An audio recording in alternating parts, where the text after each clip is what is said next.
Inside you right now are two versions of yourself. One is the person you are today, the person who gets by, who does what is expected, who lives within the comfortable confines of the familiar.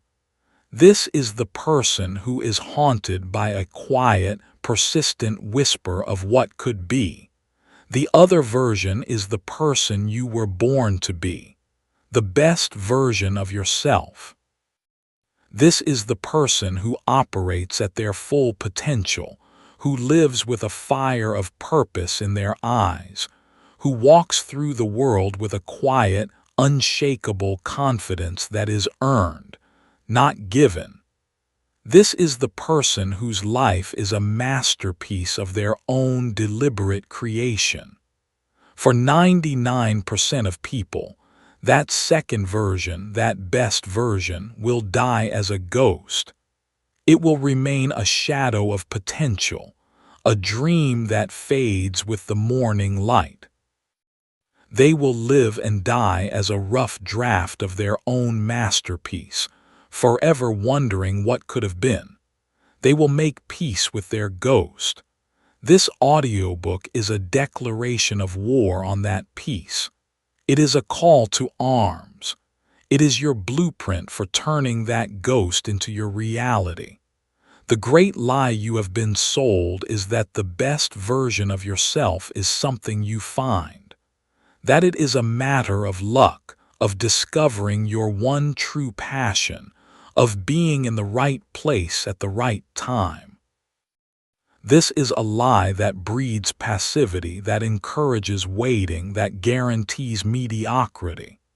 The truth is this: the best version of yourself is not found. It is forged. It is built. It is constructed brick by painful, glorious brick in the fires of your daily discipline. It is a choice you make not once but 1,000 times every single day. It is the choice to do the hard thing when the easy thing is available. The choice to be the architect of your day, not the victim of your circumstances. The choice to wage war on your own weakness, your own excuses, and your own comfort. This is not about a quantum leap. It is about a daily step. This is not about a sudden transformation. It is about a relentless, methodical process of becoming. This audiobook will give you that process. We will deconstruct the architecture of your current self and give you the blueprints for your new one. We will identify the enemies within, the self-doubt, the procrastination, the fear, and we will give you the weapons to defeat them. We will lay the foundation of a new mindset, erect the pillars of unbreakable habits, and build a fortress of resilience that will make you unstoppable. This journey will not be comfortable. It will require you to confront the parts of yourself you have been avoiding. It will demand that you become a warrior in a world of spectators. But the reward is the greatest prize a human being can ever achieve. The earned self-respect that comes from knowing, with absolute certainty, that you are the master of your own destiny, the creator of your own self. If you are ready to stop being haunted by your potential and start embodying it, if you are ready to kill the ghost of who you could be and give birth to the reality of who you will be, then your work begins now. To stay on this path and continue to receive the hard-hitting truths you need to win, subscribe to this channel right now. Don't be part of the 99% who consume information and do nothing. Be the 1% who commits, acts, and transforms their reality. Subscribe now and let's begin the work.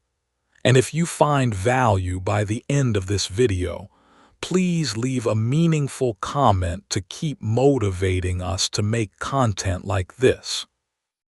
Chapter 1.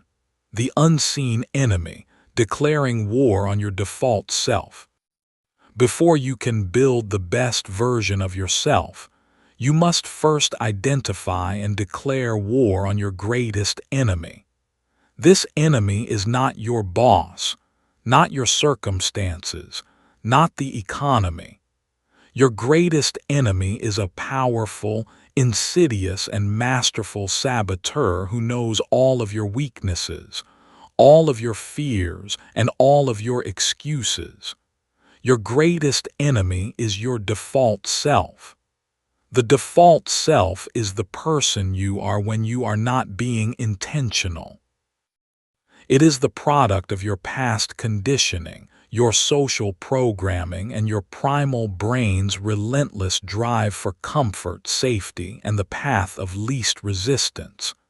It is the part of you that hits the snooze button. It is the part of you that chooses the junk food over the healthy meal. It is the part of you that opts for a night of mindless scrolling over reading a book that could change your life. It is the voice in your head that whispers, "You can't do it. You're not good enough. Start tomorrow." The 99% of people live their entire lives as a slave to their default self. They are a ship without a captain, drifting on the currents of their own impulses and habits. Their life is not a deliberate creation. It is a series of unconscious reactions. They are living a life that has been chosen for them, not a life they have chosen for themselves. And they wonder why they feel a deep, gnawing sense of emptiness and regret. They are living a second-hand life, dictated by a version of themselves they never consciously agreed to be. The first step in becoming the best version of yourself is a brutal and necessary one. You must look your default self in the eye. You must study its tactics. You must understand its motivations. Its primary motivation is comfort. Its primary tactic is the excuse. Its greatest weapon is the lie of tomorrow. You must see this default self not as the real you, but as a hijacker, a squatter who has taken up residence in the mansion of your potential. And you must serve it an eviction notice. This is a declaration of war. It is a conscious, deliberate decision that you will no longer live on autopilot. You will no longer be a passenger. You will seize the controls. This war is not fought with a single, heroic battle. It is fought in the trenches of your daily choices, in the small, seemingly insignificant moments that make up your day. It is fought in the moment you choose to get out of bed when the alarm rings, instead of hitting snooze. It is fought in the moment you choose to put on your running shoes, instead of collapsing on the couch. It is fought in the moment you choose to speak up in a meeting, instead of staying silent in fear. Each of these choices is a small victory against your default self. Each choice is a blow struck for your best self. This requires you to cultivate a new level of self-awareness. You must become an observer of your own mind. You must learn to hear the voice of your default self without obeying it. When it whispers an excuse, you must learn to recognize it for what it is, a tactic of the enemy, and you must consciously choose to defy it. A powerful practice to begin this war is to give your default self a name. Call it the sloth, the procrastinator, or the comfort seeker. By naming it, you are externalizing it. It is no longer you. It is this other entity, this saboteur that you are at war with. When the urge to skip your workout arises, you can say, "Ah, that's the comfort seeker talking. I don't listen to him." You are creating a separation between your conscious, best self and the unconscious, default self. You must also understand that the default self is incredibly cunning. It will use your own intelligence against you. It will construct brilliant, logical-sounding arguments for why you should take the easy path. You've had a hard day, you deserve a break. It's more efficient to start on Monday. You must learn to see these justifications not as rational thoughts, but as sophisticated propaganda from the enemy. The 99% believe this propaganda. They accept their own excuses as truth. The winner, the person on the path to their best self, knows that excuses are the nails used to build a house of failure. They have a zero-tolerance policy for them. This is the first battlefield.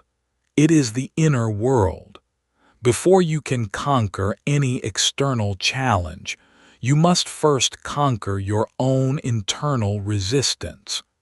You must win the war against the part of you that wants to remain small, safe, and comfortable. This is a war that is fought every day from the moment you wake up to the moment you go to sleep. It is a war that will never be completely over. But with each victory, you grow stronger and your enemy grows weaker. Your best self begins to gain territory. Your default self begins to retreat. This is not a war of hate. It is a war of love. It is a war you are fighting out of a profound love for the person you know you are capable of becoming. You are fighting for your own potential. You are fighting for your own freedom. So, declare your war. Identify your enemy. And begin the noble and necessary fight for the sovereignty of your own soul. Chapter 2: The Architect's Vision, Designing Your Future Self. You have declared war on your default self. You have committed to no longer being a passive drifter. But a war cannot be won with defense alone. A rebellion needs more than just an enemy to fight against. It needs a vision to fight for. If you do not have a clear, compelling, and high-definition picture of the person you are trying to become, your efforts will be scattered, your motivation will wane, and your default self will inevitably reclaim its territory. The second step in this journey is to become the architect of your future. It is the habit of designing, with deliberate and granular detail, the best version of yourself. The 99% of people have a vague and fuzzy desire for a better life. They want more money, to be healthier, to be happier. These are not goals, they are wishes. They are powerless, low-resolution daydreams that have no magnetic pull. They are like a blurry, out-of-focus photograph that inspires no emotion and no action. The winner, the person on the path to their best self, is not a dreamer. They are a designer. They do not have a wish. They have a blueprint. They have taken the time to sit down and create a crystal-clear, high-definition movie of their ideal future and the ideal self who inhabits it. This is not a frivolous exercise in fantasy. This is a critical act of psychological programming. Your brain is a goal-striving mechanism. It is like a heat-seeking missile. But for it to work, it must have a clear and specific target to lock onto. A vague target of more money gives your brain nothing to work with. A specific target of I will build a business that generates $100,000 in net profit per year by solving this specific problem for this specific group of people. is a target your brain can lock onto and begin to work toward, both consciously and subconsciously. The process of designing your future self is a creative and deeply personal one. You must give yourself the permission and the quiet time to do this work. Take out a journal and begin to write in the present tense as if it has already happened. Describe a perfect day in the life of your best self, 5 years from now. What time do you wake up? How does your body feel? What is the first thing you do? What kind of work are you engaged in? What is the quality of your focus? Who are the people you are surrounded by? How do you interact with them? What are you reading? What are you learning? How do you feel at the end of the day? Do not be realistic, be audacious. Do not write what you think is possible, write what you truly want. You are creating the North Star that will guide all of your future decisions. From this grand vision, you must then distill the identity of your best self. What are the core character traits of this person? Are they disciplined? Are they courageous? Are they a relentless learner? Are they a person of impeccable integrity? Are they calm under pressure? Write down these identity traits. This is the code of conduct for the person you are becoming. This blueprint, this list of identity traits, is not something you create once and then file away. It is a living document. It is your personal constitution. You must review it every single day. The best time to do this is in the morning, as part of your daily ritual, after you have created a state of calm and before the world's noise has invaded your mind. You read your vision. You review your identity traits. You are reminding yourself of the person you are fighting to become. You are programming your subconscious mind with the image of your destination. This daily review does two powerful things. First, it creates a psychological gap between the person you are today and the person you are becoming. This gap creates a productive tension, a sense of creative urgency that fuels your motivation. You are constantly aware of the distance you still have to travel. Second, it provides a filter for all of your daily decisions. When you are faced with a choice to do the hard thing or the easy thing, to speak the truth or to stay silent, you can now ask a new and powerful question. What would the best version of myself do in this situation? You are no longer making decisions based on your fleeting moods or your default programming. You are making decisions based on your chosen identity. You are acting as if you are already that person. And by consistently acting as if, you begin the process of becoming.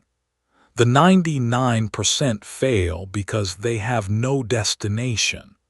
They are sailing on a vast ocean with no map and no compass, hopping to wash up on the shores of a better life. You will be different. You will be the captain who has a detailed chart of your destination, who knows the coordinates of your ideal self, and who checks that chart every single morning before setting sail for the day. This is the habit that gives your struggle a purpose. It is the habit that transforms random actions into a deliberate construction project. You have declared war on your default self. Now, you have the blueprint for the magnificent self you will build in its place. Chapter 3: The Forge of Discipline, Building the Unbreakable Habit. You have a clear vision of the person you want to become. You have a blueprint, but a blueprint is just a piece of paper. The most beautiful architectural drawing in the world will never become a skyscraper without the hard, unsexy, and relentless work of construction. The raw material of that construction is your daily action, and the force that transforms that action from a sporadic effort into an unstoppable momentum is the fire of discipline. This brings us to the forge. This is where the best version of yourself is not just imagined, but is physically and neurologically built. The third step on this journey is to master the art of the unbreakable habit. The 99% of people have a toxic relationship with discipline. They see it as a punishment, a form of self-deprivation. They believe it is a character trait that you are either born with or you are not. They say things like, "I'm just not a disciplined person." This is a lie. It is an excuse that gives them permission to remain a slave to their impulses. Discipline is not a trait. It is a muscle. It is a skill. And like any muscle, it is built through consistent, progressive training. The person you see as disciplined is simply someone who has spent more time in the mental gym. They have put in the reps. Your mission is to start your training. The way to build the muscle of discipline is through the creation of a single keystone habit. A keystone habit is a foundational habit that, when implemented, creates a chain reaction of positive change throughout your entire life. It is the lead domino. For our purposes, this will be a small daily habit that is directly aligned with the identity of the best version of yourself. The key to making this habit unbreakable is to start stupidly small. The 99% fail because they go too big, too fast. Their motivation is high, so they commit to going to the gym for an hour every day. This is a massive leap from their current reality. It requires a huge amount of willpower. After a week, their motivation wanes, they miss one day, and the entire habit collapses. You will be a strategist. You will choose a habit that is so small, so laughably easy, that it is impossible to say no to. This is the 2-minute rule. Your keystone habit must take less than 2 minutes to perform. If your best self is a physically fit person, your habit is not to work out for an hour. Your habit is to put on your running shoes. If your best self is a writer, your habit is not to write a chapter. Your habit is to write one sentence. If your best self is a meditator, your habit is not to meditate for 30 minutes. Your habit is to sit on the cushion for 60 seconds. The purpose of this atomic habit is not to get the external result. The purpose is to build the muscle of consistency. The purpose is to cast a daily vote for your new identity. When you put on your running shoes, you are casting a vote for "I am a person who exercises." The action is small, but the identity shift it represents is monumental. You are building a winning streak. And this winning streak is what builds the most important foundation of all: self-trust. You are proving to yourself, rep by rep, that you are a person who does what they say they are going to do. Once you have mastered the art of showing up for your 2-minute habit, once you have built a consistent streak, you can then begin to gradually increase the duration and intensity. This is the principle of progressive overload, the same principle used to build physical muscle. After 2 weeks of consistently writing one sentence a day, you might upgrade to writing for 5 minutes. The key is to make the progression so small that it still feels easy. You are always staying below the threshold of your brain's resistance. The unbreakable nature of the habit is also forged by a powerful rule: never miss twice. Perfection is impossible. There will be a day when you are sick, when there is an emergency, when you miss your habit. The 99% see this as a failure. They break their streak, and they use it as an excuse to quit entirely. The winner has a system for immediate course correction. The rule is that you can miss one day, but you are not allowed to miss 2 days in a row. The day after you miss, getting back on track is your absolute #1 priority, no matter how small the effort is. This rule prevents a single slip-up from becoming a downward spiral. It builds resilience, and it destroys the perfectionist mindset that sabotages so many. This is the forge. It is not glamorous. It is the quiet, daily, often boring work of laying one brick. But this is where the masterpiece is built. The 99% are waiting for a quantum leap. You are committing to a daily step. They are waiting for motivation. You are building discipline. What is the 1-2-minute keystone habit that you will commit to starting today? What is the one small action that represents a vote for the best version of yourself? Define it. And then begin your training in the forge. The fire of your daily discipline will burn away the weakness of your default self and temper the steel of the person you are becoming. Chapter 4: The Guardian of the Mind, Curating Your Internal World. The construction of your best self is not just about what you do. It is profoundly shaped by what you consume.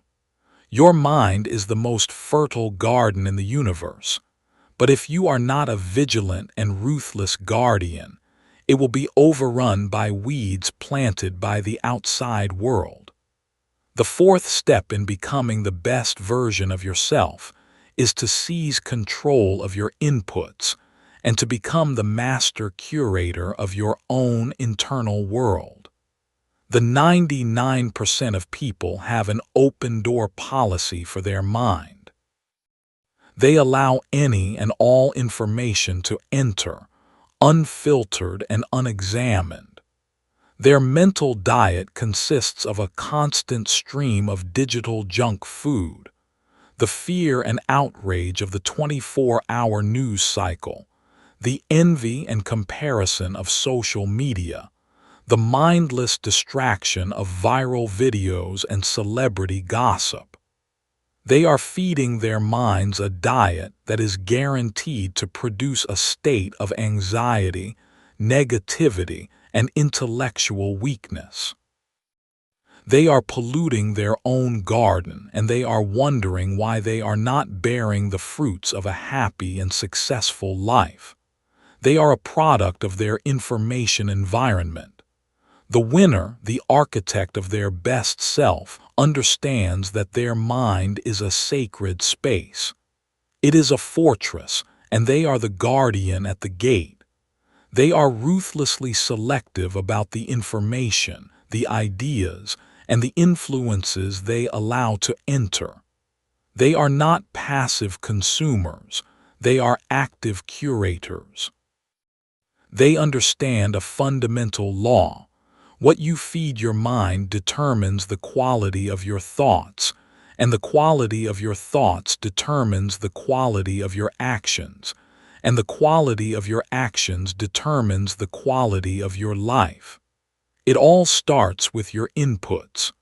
The first practice of a mental guardian is the morning media fast. As we've discussed, the first hour of your day is the most critical. You must protect your mind when it is at its most impressionable. This means a strict, non-negotiable ban on all reactive media for at least the first 60 minutes of your day. No news, no social media, no email. You will not allow the chaos, the negativity, and the agendas of others to be the first thing you feed your mind. You will break your fast with your own, deliberately chosen inputs. Your written vision, a chapter of an inspiring book, a period of quiet contemplation. You are setting the mental tone for the day. The second practice is to go on an information diet. You must consciously choose the sources of your information. This means unfollowing the accounts that make you feel angry or inadequate. It means unsubscribing from the email newsletters that just create noise. It means choosing 2 or 3 high-quality, trusted sources for your news and checking them once a day, at a scheduled time, rather than being constantly bombarded by breaking news alerts. You are moving from a state of information obesity to a state of information fitness. You are choosing nutrient-dense information over the empty calories of digital distraction. The third and most powerful practice is to deliberately and consistently feed your mind with the thoughts and ideas of the person you want to become. You must create your own personal board of directors. Who are the people, living or dead, who embody the traits of your best self? You must make it a daily habit to spend time with their minds. Read their books, listen to their interviews, study their biographies. You are what you eat, and you think what you read. By consistently immersing yourself in the thinking of great minds, you are upgrading your own. Their standards become your standards. Their beliefs about what is possible start to infect your own. You are deliberately shaping your own neural pathways to mirror those of the people you admire most. This is not about just consuming positive quotes. This is about a deep, systematic study of excellence. The 99% are in a constant conversation with the lowest common denominator of thought. The winner is in a constant conversation with the greatest minds in history. This habit is about taking radical ownership of your own perspective. The 99% believe that their feelings and their outlook on life are a reaction to their circumstances. The winner knows that their outlook is a product of what they have chosen to focus on. They are the director of their own mental movie. They can choose to focus the camera on the evidence of what is wrong with the world, or they can choose to focus it on the evidence of what is possible. By curating your inputs, you are taking control of that camera. This is a daily battle. The world is designed to pull you into a state of distraction and negativity. You must be a vigilant and powerful guardian. Protect the gates of your mind. Starve the weeds of negativity and fear. And deliberately, consistently, and relentlessly plant the seeds of wisdom, of courage, and of possibility. The garden of your mind will, in turn, produce the beautiful and abundant harvest of your best life. Chapter 5: The Arena of Action, Stepping Out of the Comfort Zone.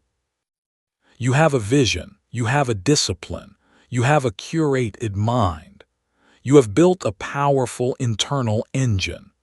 But an engine, no matter how powerful, is useless if the car is left in the garage. The fifth, and perhaps most terrifying, step in becoming the best version of yourself is to step into the arena. It is the habit of consistently and deliberately taking action outside of your comfort zone.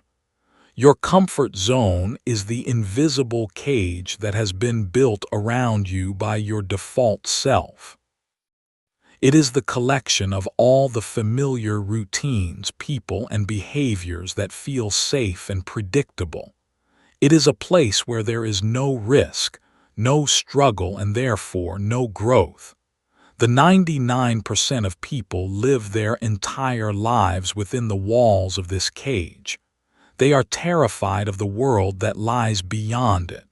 They are afraid of failure, of rejection, of looking foolish.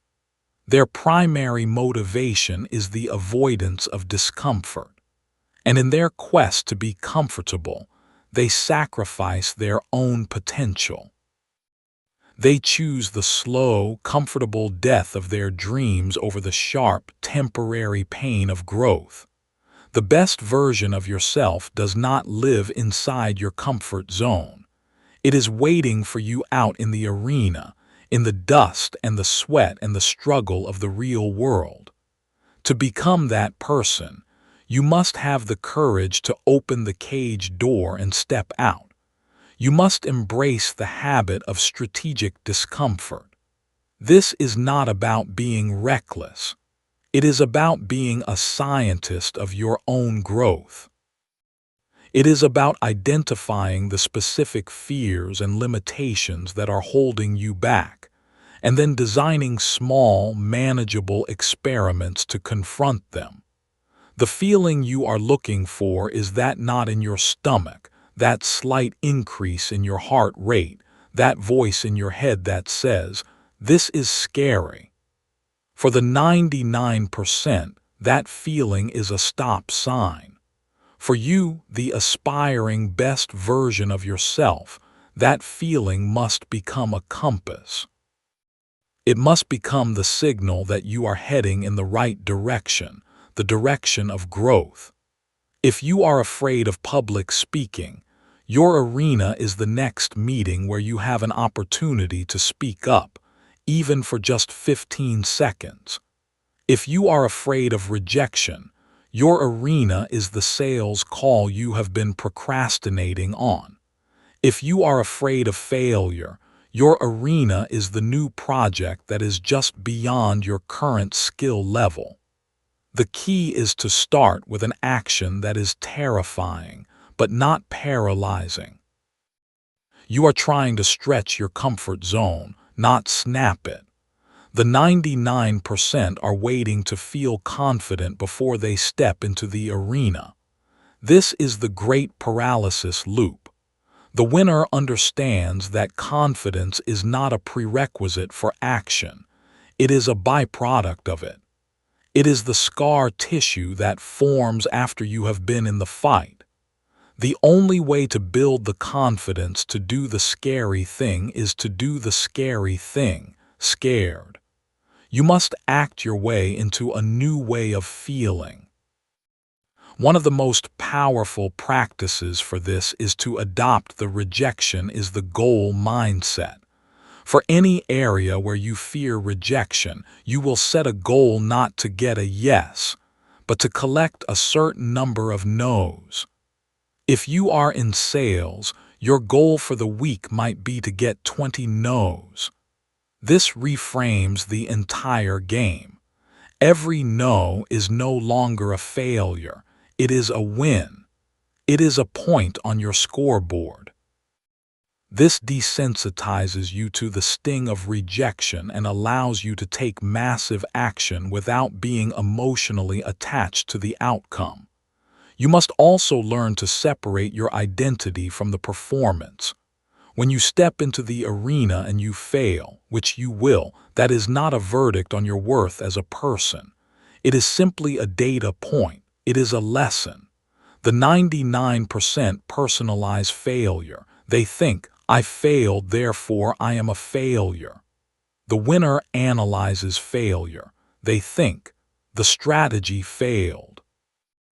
What can I learn from this so that I can be more effective next time?" They are not their results.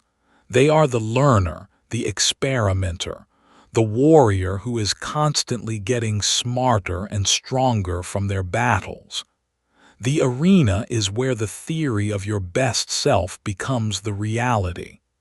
It is where your vision is tested, where your discipline is forged into real-world strength, and where your curated mind is put into practice. The 99% will spend their lives in the spectator stands, analyzing the game, criticizing the players, and dreaming of what it would be like to be in the arena. They will die with their music still inside them. You will be different. You will have the courage to leap over the railing, to get onto the field, and to play. You will get knocked down. You will get bruised. You will fail. But you will be in the game. And it is only in the game that the best version of yourself can ever be born. Chapter 6: The Physical Foundation, Forging a Body of Excellence. The journey to become the best version of yourself is a demanding one. It requires immense amounts of energy, focus, and resilience. And there is a fundamental biological truth that the 99% of people completely ignore at their own peril. Your mind and your body are not two separate systems. They are one, deeply interconnected unit. The quality of your physical health is the foundation upon which your entire capacity for high performance is built. The sixth step in this transformation is to stop treating your body as an afterthought and to start forging it into a vessel of excellence. The 99% have a dysfunctional relationship with their physical selves. They see their body as either a source of shame or as a vehicle for pleasure. They abuse it with poor nutrition. They deprive it of the sleep it desperately needs, and they allow it to atrophy in a state of sedentary neglect. They live in a constant state of low-grade physical malaise. They are tired, they are foggy, they are weak, and they accept this as a normal and unavoidable part of life. They are trying to build a skyscraper of ambition on a foundation of mud. It will inevitably collapse. The winner, the person building their best self, understands that their physical body is their single most important asset. It is the biological engine that powers their entire life. They are not just the CEO of their life. They are the chief operating officer of their own biology.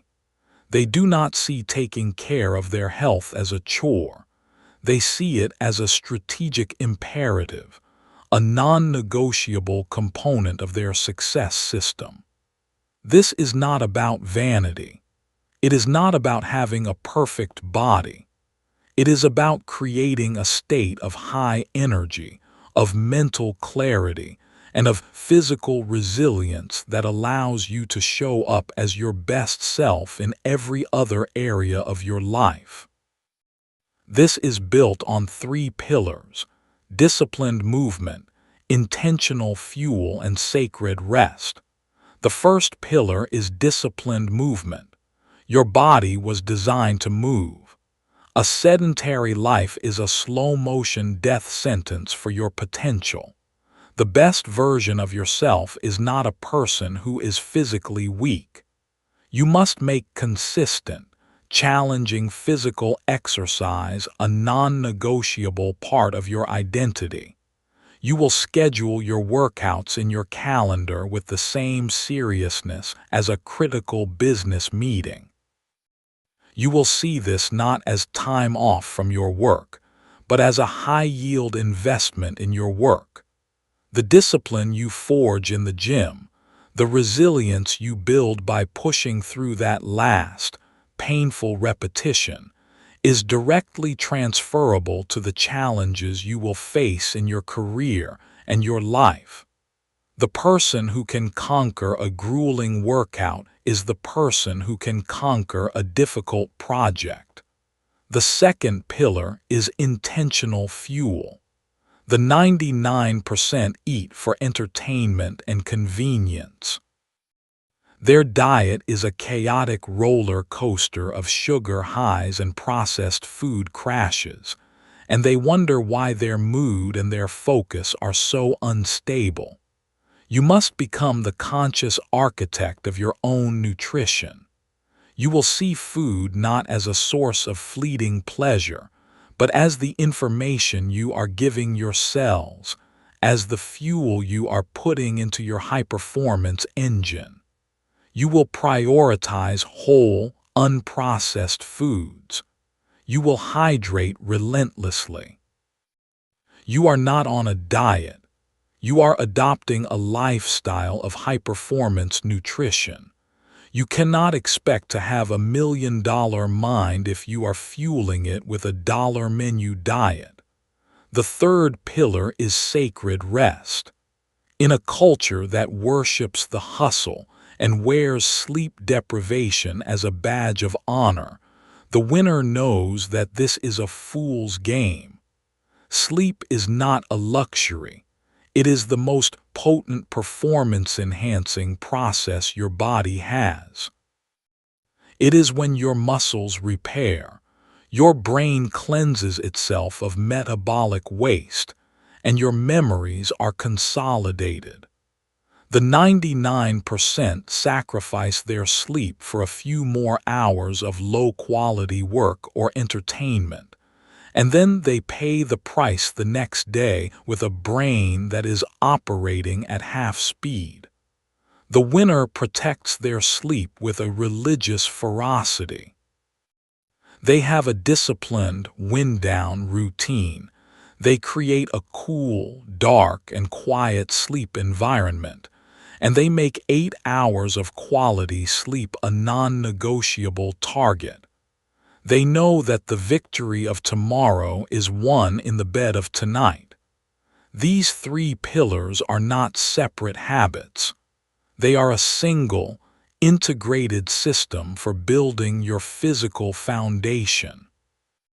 When you are moving your body consistently, fueling it with clean energy, and giving it the rest it needs to recover, you will unlock a level of vitality, mental clarity, and emotional stability that the 99% will never experience.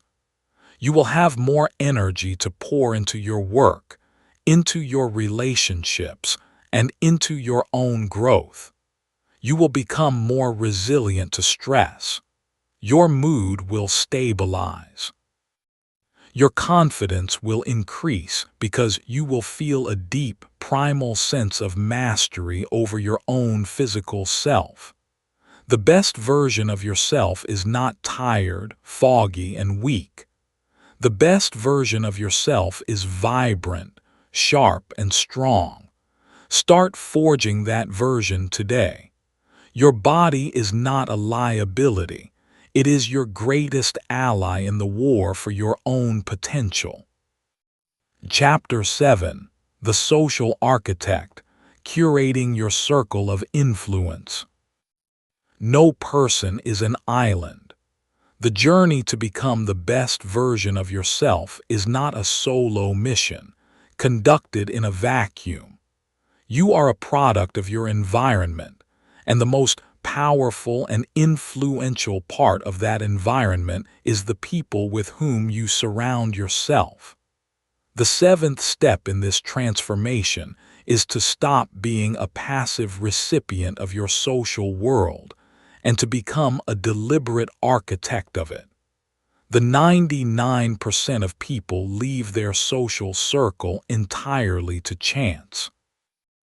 Their primary relationships are a random collection of family they were born into, friends from their past, and colleagues from their job. They are surrounded by default by people who are likely also on the default path. They are in an echo chamber of mediocrity, where complaining is the common language, where cynicism is seen as wisdom, and where ambition is viewed with suspicion. They are like a fresh apple in a barrel of rotten ones, and the rot will inevitably spread. They do not realize that their social circle is a powerful force that is either pulling them up toward their best self or dragging them down into the gravity of the average. The winner, the person on the path to their best self, understands a profound law of human nature. You are the average of the 5 people you spend the most time with. This is not a metaphor. It is a reality. Their attitudes, their beliefs, their standards, and their habits will seep into your own consciousness through a process of social osmosis. The winner, therefore, does not leave their inner circle to chance. They are a ruthless and strategic curator of their social influences. This is not about being a snob or abandoning your old friends. It is about a conscious and strategic decision to spend the majority of your time and your deepest energy with people who embody the qualities of the person you are trying to become. The first step in this process is to conduct a relationship audit. You must look with brutal honesty at the key people in your life and ask a simple question for each one. Does this person energize me or drain me? Do they inspire me to be better, or do they encourage my weaknesses? Are they a plus or a minus in the equation of my life? You must become aware of the subtle and not so subtle ways that your relationships are shaping you. The friend who only wants to gossip and complain is a minus. The mentor who challenges your thinking and holds you to a higher standard is a plus. The family member who constantly doubts your ambitions is a minus. The partner who believes in you and supports your growth is a plus. Based on this audit, you must make some difficult but necessary choices. This involves a 3-pronged strategy: limit, expand, and become. First, you must limit your exposure to the negative influences. This does not necessarily mean cutting people out of your life, although in some toxic cases it might. It means consciously reducing the amount of time and emotional energy you invest in the relationships that are pulling you down. You can love someone from a distance. You are the guardian of your own energy, and you must protect it from the vampires who would drain it. Second, you must expand your circle by actively seeking out relationships with the people you admire. You must have the courage to get into rooms where you are not the smartest or most successful person. Join a mastermind group. Find a mentor and offer to work for them for free just to be in their orbit. Attend seminars and conferences. You must be proactive. The people you want to be around are not going to come knocking on your door. You must go out and find them. Third, and most importantly, you must become the kind of person that other high achievers want to be around. The best way to attract amazing people into your life is to become an amazing person yourself. You must become a person of value. Be a giver, not a taker. Be a source of positive energy, not a black hole of negativity. Be a person who is relentlessly learning and growing. Excellence is a magnet. When you are committed to your own path of becoming your best self, you will naturally attract other people who are on the same journey. The 99% are afraid of this process. They are afraid of being judged by people who are more successful. They are afraid of the discomfort of outgrowing their old relationships. They choose the comfort of the familiar over the challenge of growth. You must be different. You must have the courage to be the architect of your own social world. You must understand that the people you surround yourself with are either the headwind that is holding you back or the tailwind that is propelling you forward. Choose your tailwind. Curate your circle of influence. And you will find that your journey to your best self will not only be faster, but it will also be a lot less lonely. Chapter 8: The Resilient Warrior, Forging Strength from Struggle. The path to becoming the best version of yourself is not a smooth, paved highway. It is a rugged, uphill climb, filled with obstacles, setbacks, and failures. There will be times when you fall. There will be times when you are beaten down. There will be times when the voice of your default self will scream that you should just give up and retreat to the comfort of the familiar. The eighth, and perhaps most defining, step in this journey is what you do in those moments. It is the habit of forging a resilient spirit, of learning to use your struggles not as a reason to quit, but as the very fuel for your growth. The 99% of people are fragile. Their confidence is a delicate, glass-like thing. A single significant failure, a failed business, a lost job, a major rejection can shatter their self-belief completely. They see the setback as a final verdict, a definitive judgment on their worth. I failed, they think, therefore I am a failure. They personalize the event, allowing it to define them. And from that point on, they are terrified of taking another risk, and they retreat permanently to the safety of their comfort zone. The winner, the person forging their best self, has a different operating system. They are not fragile, they are antifragile. An antifragile system is one that does not just withstand shocks and stresses, it gets stronger from them. The muscle is antifragile. It grows back stronger after being torn by a heavy weight. The immune system is antifragile. It becomes more robust after being exposed to a pathogen. The resilient warrior has learned to build an antifragile mind.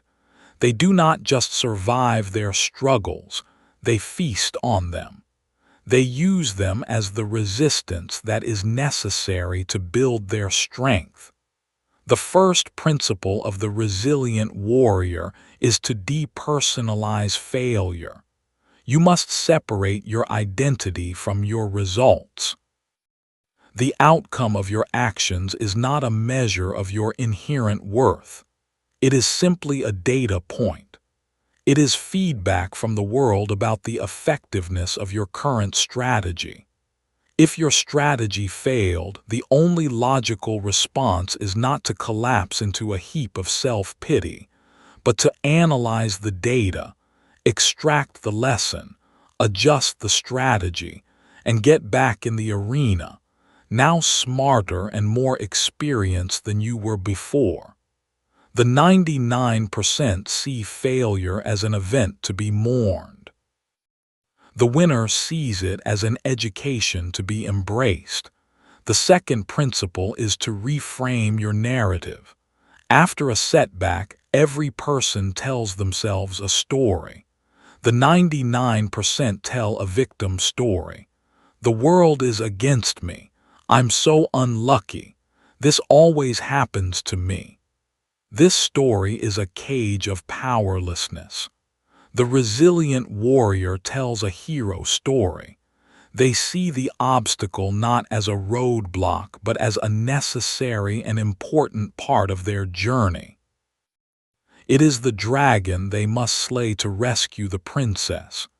It is the challenge that has been placed in their path to test them, to teach them, and to forge them into the hero they are destined to become. They ask a different set of questions. What is the opportunity hidden within this adversity? How is this challenge forcing me to become stronger? What is the gift in this struggle? They are the author of their own story, and they always choose to write a narrative of empowerment and growth. The third principle is to practice voluntary hardship. You must not wait for the world to test you. You must test yourself. You must build your resilience muscle in the gym of daily, strategic discomfort. This is the practice of doing hard things simply for the sake of doing hard things. Take a cold shower. Complete a grueling workout. Wake up an hour earlier than you need to. By consistently and voluntarily exposing yourself to small, controlled doses of discomfort, you are teaching your brain and your body that you can handle it. You are expanding your capacity for resilience. You are building calluses on your mind so that when the real, unavoidable hardships of life arrive, you are not a soft, untested novice. You are a battle-hardened warrior, ready for the fight. The 99% pray for an easy life. That is a prayer for weakness. The winner prays for the strength to endure a difficult one.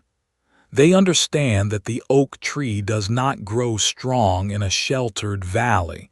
It grows strong on a windswept ridge where its roots are forced to dig deep and its trunk is forced to become thick and powerful to withstand the storm. Your struggles are your storm. Do not curse them. Do not run from them. Stand your ground. Face the wind.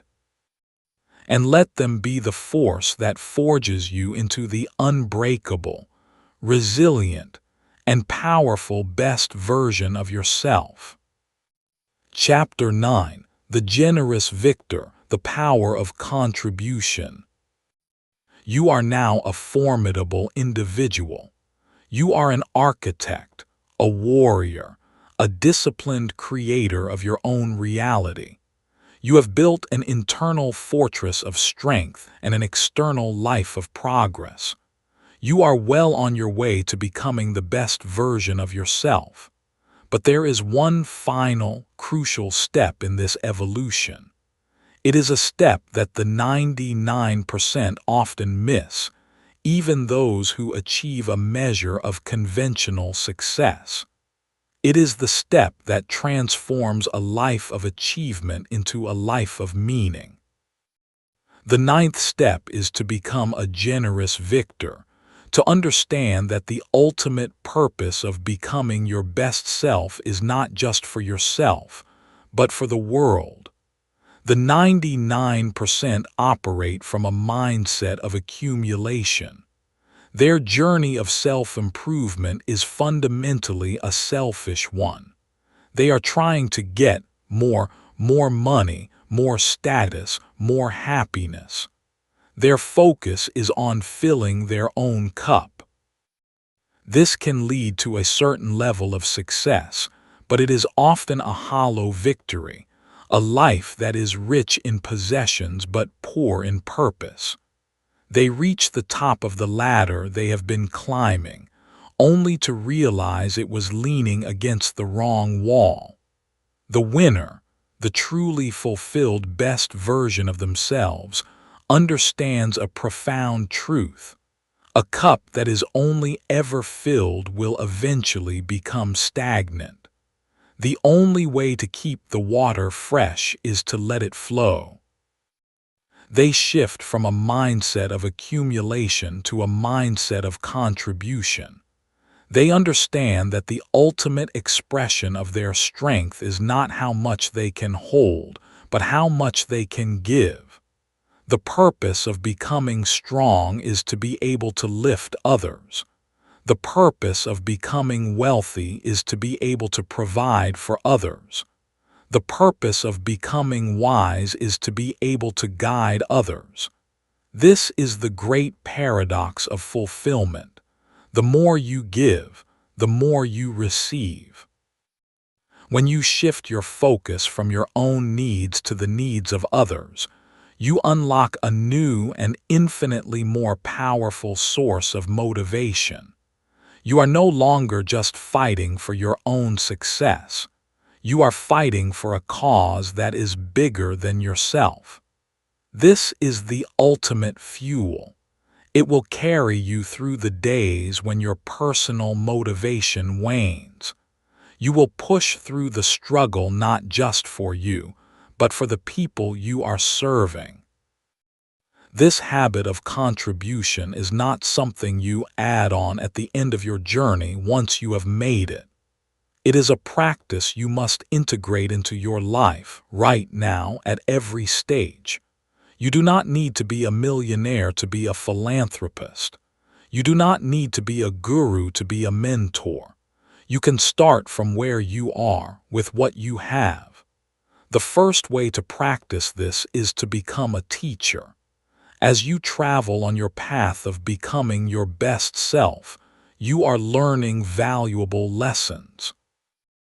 You are just a few steps ahead of where you used to be. You have a responsibility to turn around and share what you have learned with those who are just starting their journey. Mentor someone.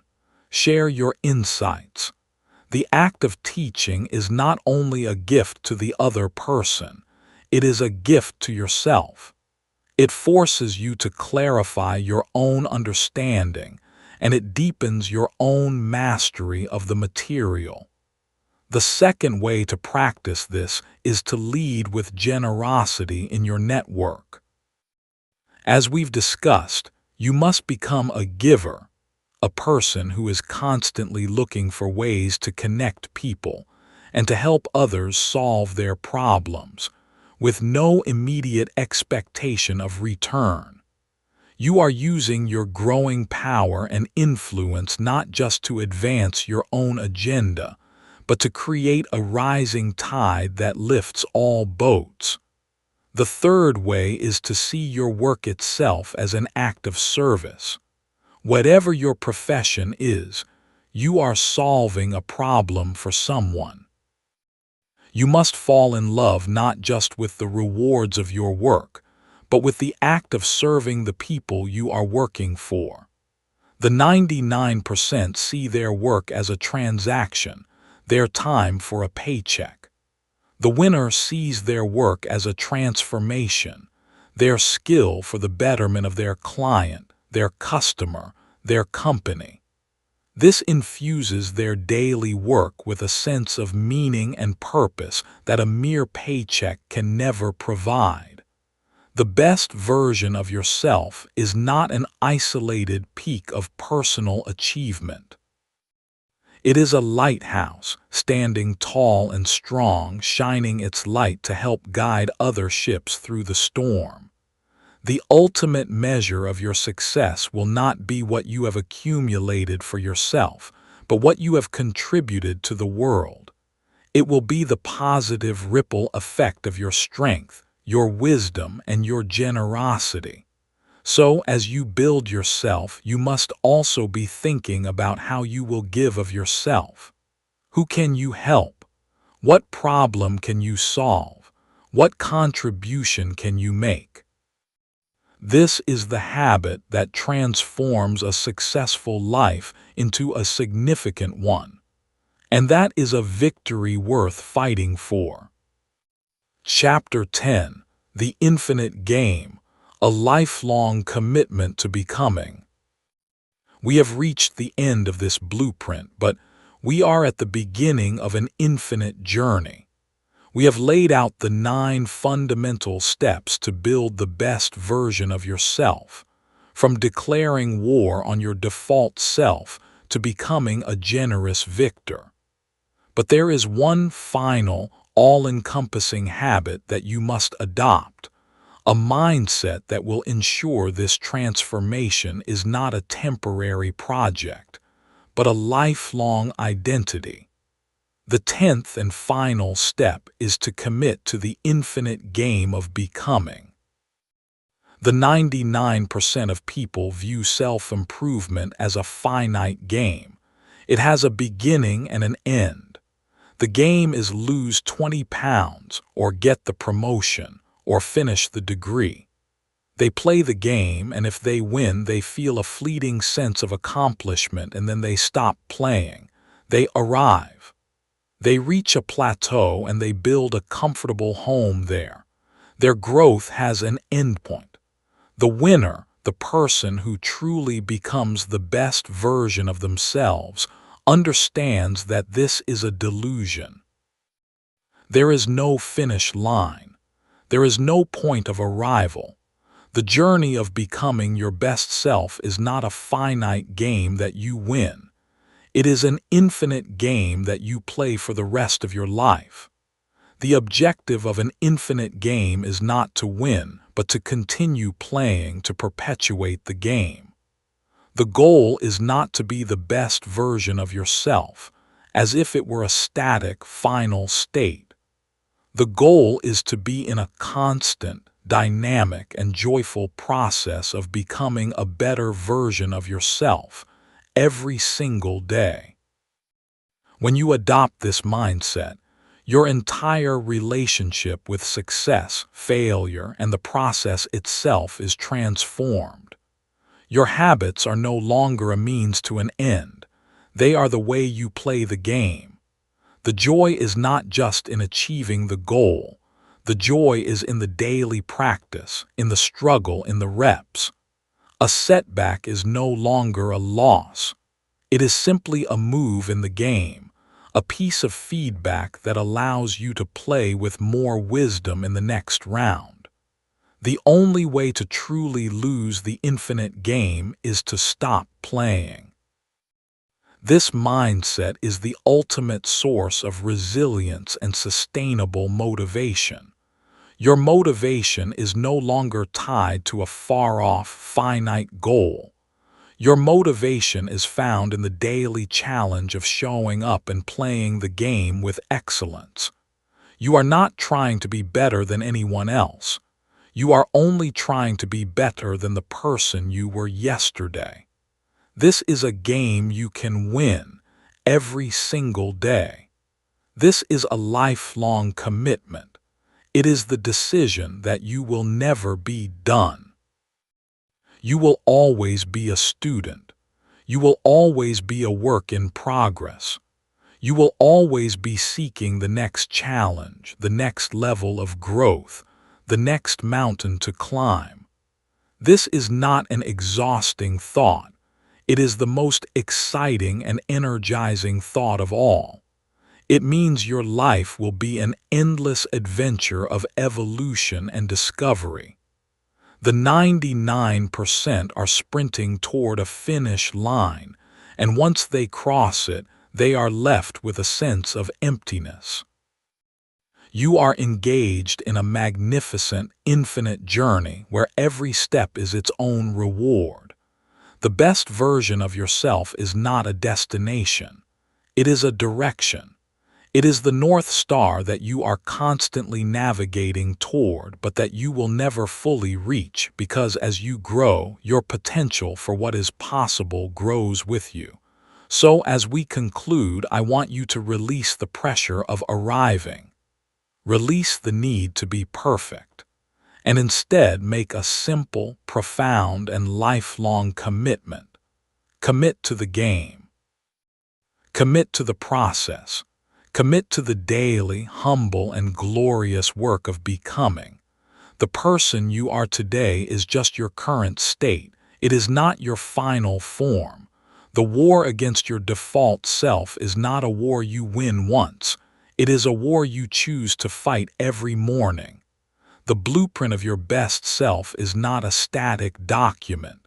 It is one you will revise and upgrade for the rest of your life. The forge of discipline is never cold. The arena of action is always waiting. This is the game. And the prize is not a trophy at the end. The prize is the strength, the wisdom, and the character you forge in the playing. The prize is the person you become. Now go and play. The closing. The final words have been spoken. The blueprint for your becoming has been laid bare. You started this journey as a person haunted by the ghost of their own potential. You now possess the knowledge, the strategies, and the mindset to bring that ghost to life, to make it your reality. You now know the truth that the 99% will never accept.